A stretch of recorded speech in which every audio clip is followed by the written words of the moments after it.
नमस्कार। आज फिर हम एक बार मौजूद हैं योगाचार और कर्म सन्यासी हैं श्री राम विनोद ठाकुर जी के पास।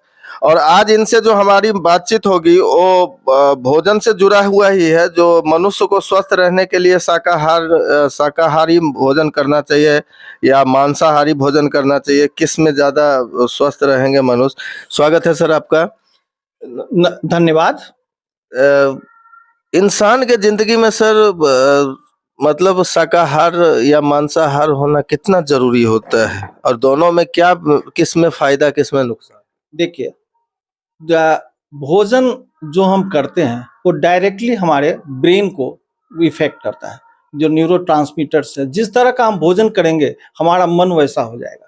मन को प्रभावित करने का, मन जैसा खाओ अन्न वैसा होवे मन। तो जैसा हम अन्न खाएंगे वैसा ही हमारा मन हो जाता है। तो देखना है कि शाकाहार और मांसाहार में कौन ज्यादा अच्छा है। वस्तु स्थिति यह है कि आज देखा गया है कि हम जिस तरह का भोजन करते हैं उससे ही बहुत सारी बीमारियां हैं, बहुत सारी बीमारियां जो भोजन के द्वारा ही उसका शमन किया जा सकता है। हम जैसा भोजन करेंगे उसका प्रभाव हमारे शरीर पर होगा। तो अब प्रश्न उठता है कि शाकाहार अच्छा है या मांसाहार। तो पहले तो यह जानिए कि शाकाहार जो हमारा शरीर है, मानव शरीर, वो भगवान ने शाकाहार के लिए बनाया है। जैसे आपका पूरा शरीर का जो शारीरिक रचना है आपकी, वो शाकाहार से मिलता है। शाकाहार जैसे आपका दांत, जिसको आगे का कहते हैं कैनान, वो नुकीला, मांसाहारी का नुकीला होता है। हम लोग का क्या होता है कि वो उतना काटने का नहीं है। यदि मांस दे दिया जाए तो आप दांत से नहीं काट देंगे। आप एक कुत्ता को दे दीजिए, बिल्ली को दे दीजिए, तो अच्छा से उसको चीर फाड़ लेगा। दूसरा क्या होता है कि हमको सबसे बड़ा जो हमारा लार होता है उसमें हमारा क्षारीय तत्व होता है। जो हम खाते हैं तो उसका डाइजेशन सही से होता है। और मांसाहारियों के जो शरीर होते हैं उसमें एसिड की मात्रा ज़्यादा होती है। जैसे उसके जो शरीर हैं उसमें गैस्ट्रिक एसिड जो कहते हैं, उसमें उसकी इतनी तीव्र होती है मानव से 10 गुना। यदि आप शेर का देखें या किसी मांसाहार वाले को तो 10 गुना ज़्यादा होती है, क्योंकि उसको मांस को पचाना होता है। तो हम बता रहे हैं कि हमारा शारीरिक रचना मांसाहार के लिए बना नहीं है। हमारी जो ऐसी हाइड्रोक्लोरिक एसिड पाई जाती है उतना तीव्र नहीं होता है। तो क्योंकि वो आप कच्चा मांस खा के पचा नहीं सकते हैं। और किसी भी मांसाहारी को देखिए तो कच्चा मांस खा के पचा सकता है। तीसरी बात होती है कि हमारा इंटेस्टाइन का लंबाई। अब इंटेस्टाइन जो है शाकाहारी का बहुत लंबा होता है, उसके बॉडी के 9 गुना के बराबर होता है, जबकि मांसाहारियों का 3 गुना होता है। इसका कारण क्या है, भगवान ने ऐसा क्यों बनाया? जैसे मांस बहुत देर शरीर में रह जाएगा तो क्या होगा, मांस का सड़न उत्पन्न हो जाएगा। जैसे और हमारा यदि वो 9 फीट का 9 गुना है तो शरीर से, तो उसमें बहुत देर रहने से सड़न उत्पन्न हो जाती है। तो ये भी रचना है।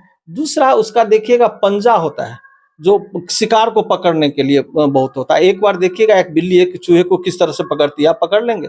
एक शेर किस तरह से एक बार दबोचता है, तो उसका पंजा भी होता है।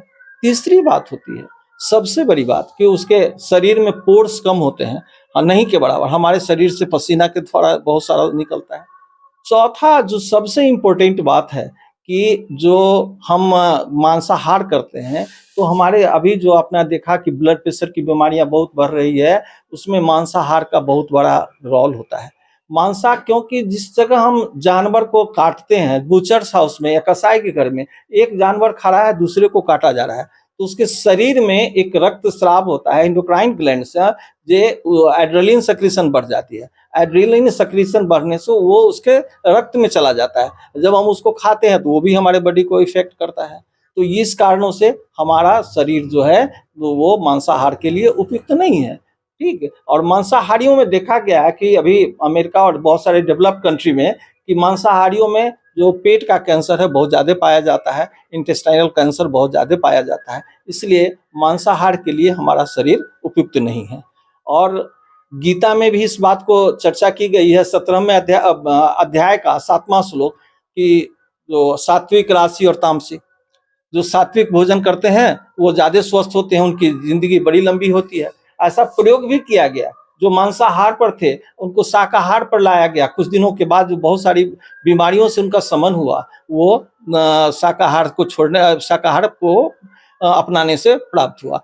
तो जो सात्विक भोजन है, जो उसमें फल फूल, कंदमूल, साग पत्तों, बहुत मिर्च मसाले का नहीं प्रयोग करना, जो हमारे शरीर के लिए ज़्यादा है। यदि आप तामसी भोजन करते हैं तो आप में जैसे भी बहुत मिर्च मसाला है, तेल घी है, ये अधिक नमक का सेवन है, मांसाहार है, तो ये हमारा तामसी भोजन कहलाता है। तो तामसी भोजन हमारे लिए उपयुक्त नहीं है और बहुत सारे कारणों को करता है। रही बात प्रोटीन की बात या फैट का, दूसरा क्या कारण होता है, जो एनिमल फैट होता है उसमें बड़ा डेंस फैट होता है, हमारा शरीर उसको पचाने में उतना सक्षम नहीं है। मांसाहारियां उसको पचा लेते हैं। आजकल क्या देखते हैं, बहुत लोगों का कोलेस्ट्रॉल बढ़ा हुआ है, बहुत सुनते हुएगा कोलेस्ट्रॉल बढ़ गया। तो जो कोलेस्ट्रॉल बढ़ गया, जो फैट है उसमें, हम उसको डाइजेस्ट नहीं कर पाते हैं। और जो कोलेस्ट्रॉल हमारे शरीर में हो जाता है, जिसमें फैट डाइजेस्ट नहीं होता है, वो हमारे रक्त वाहिकाओं में, ब्लड वेसल्स में जमने लगता है और वो एक बीमारी होती है एथेरोस्क्लेरोसिस, जिसमें हार्ड हो जाता है को उसका, उसमें जमने लगते हैं फैट्स, तो वो बीमारियों से बचा जा सकता है। ये दूसरी बात हुई। तीसरा, हमारा मानसिक स्तर शांत रहता है, ये हमारी बात हुई। तो इसमें सर जैसे कोई अगर मांसाहार है और वो चाह रहा है कि हम शाकाहार हो जाए, तो है कुछ आसन? सबसे तो पहले मन को संकल्पित करना होगा।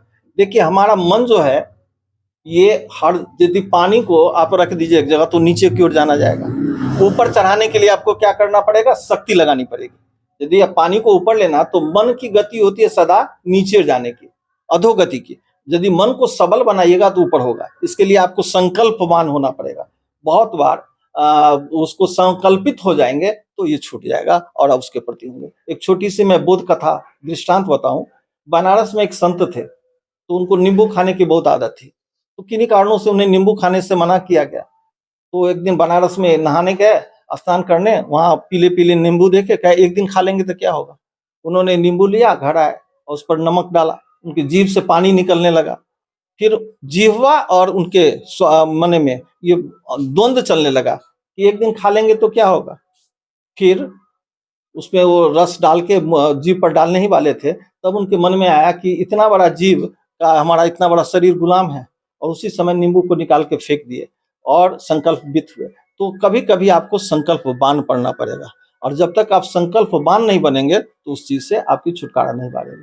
इसीलिए हम लोग के यहाँ कहा गया है कि लघु लघु छोटा छोटा संकल्प कीजिए। जो आप एक दिन फास्टिंग करते हैं, क्या करते हैं, ये संकल्प लेते हैं कि आज नहीं खाएंगे, भूख तो लगती है, लेकिन आप संकल्पित हैं कि आज हम कल कृष्णाष्टमी है, हम फास्टिंग करेंगे। तो फिर ये जो संकल्पवान हो जाएंगे तो ये छूट हो जाएगा। और इस संकल्पवान होने के लिए मैं बार बार कहता हूं कि योग निद्रा का आप सहारा लीजिए, आप संकल्पवान हो जाएंगे और कोई भी बुरी आदत आपको छूट जाएगी।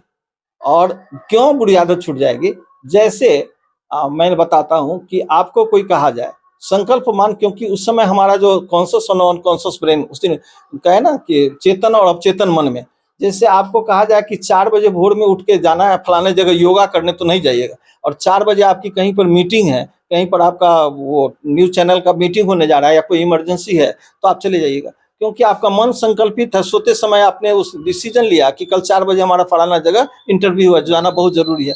तो मन संकल्प, तो रात में सोने वक्त में जो सोचते हैं वही आपके सवेर में भी दिखता है। तो इसलिए हम लोग कहते हैं कि रात में सोने वक्त में कोई ऐसा टेरर फिल्म नहीं देखो, बच्चे को नहीं दिखाओ कि आपको दूसरे दिन वह आपको प्रभावित करे। रात भर वो होता है। तो रात में सोने वक्त मैं बहुत बड़ी बात करता हूँ, आप जब सोने जाएं तो 3 बार संकल्प को दोहराए, जो चीज आप छोड़ना चाहते हैं निश्चित रूप से छूट जाएगी। चलिए, ये थे हमारे साथ श्री राम विनोद ठाकुर जी, योगाचार्य और कर्म सन्यासी है।